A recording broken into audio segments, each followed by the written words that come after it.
Valorant is the new game from League of Legends developer Riot Games. It's the studio's first shot at a competitive FPS, and I've poured hours into the beta. And as a veteran Counter-Strike player, I'm convinced it hits all the right notes from a gameplay perspective. At its core, Valorant is essentially a hero shooter Counter-Strike, and borrows heavily from CS.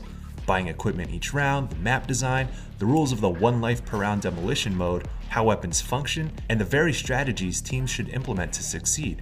Hell, you even run faster with a knife. My skills and knowledge from years of CS have almost translated one-to-one in the Valorant beta, and I'm having a blast because of it. Even in team communication, random teammates and I have been using the identical terminology and callouts as we would in CS. Long A, mid to B, heaven, window, and pit are a few of the shorthand terms that immediately tell me what I need to know. That may sound off-putting to newcomers since there are specific ways to play CS, and by extension, Valorant.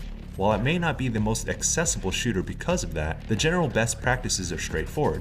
Don't run and gun, know when to walk, watch corners where enemies are expected, use abilities, and work with your team. It has a tempered pace by nature. Now when it comes to the Overwatch influence, Valorant's agents are essentially heroes, all with unique abilities that feed into team play and strategy. These hero elements are layered on intuitively without overshadowing gunplay, and seem to be balanced from my experience. They're fairly basic, and getting the hang of their moveset takes a match or two, but agents and their powers give a welcome twist to the tried and true gameplay loop of CS that'll take time to master.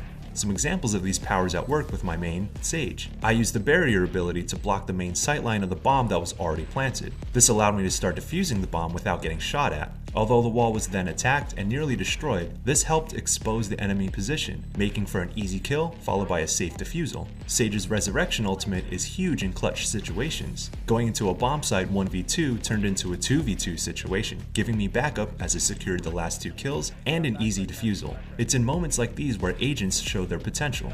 These abilities basically take the place of CS's grenades, but of course, the more you dig into how Valorant's roster functions, the more dynamic they reveal themselves to be, thus freshening up the CS-style gameplay loop. When it comes to guns in Valorant, they definitely lack a sort of impact or visual feedback, which is disappointing. But the way in which you control their recoil and adapt to spray patterns feels right at home, especially when I'm watching corners, anticipating enemies to peek at any moment, or going head-to-head in an open firefight. With all that said, Valorant doesn't exactly break new ground. That's not inherently a bad thing, because Valorant's gameplay mechanics are tight, and the layer of agents is just enough to break it from being too familiar.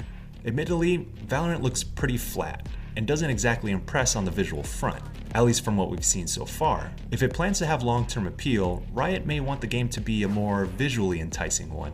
Regardless of whether it's fair to compare it to Overwatch's flashy style, or even CSGO's punchiness, that's what Valorant is going up against. The initial agent designs show promise, and have some degree of charisma that I can see being built on, but as is, it comes off as very phoned in. It's in the stiff animations, the flatness of the visual details, and some cheesy but not endearing personalities. Map layouts are well designed, but I don't get the same distinctiveness as I would in an Overwatch map, or even a place as ordinary as CS's Dust 2. And from a spectator's point of view, that might make it one of the less interesting competitive games to watch. I know it's setting streaming viewership records and all, but the hope is that Valorant presents itself in a more exciting fashion, and breathes a bit more life into its roster of agents. The gameplay mechanics are sharp thus far, and the beta has at least shown that it's shaping up to be the right blend of its influences. Valorant taps into some of the better aspects of Counter-Strike, with a little Overwatch, and that's why it has me hooked. We'll be covering more of Riot's new FPS, which is set to launch in summer 2020, so stay tuned to GameSpot.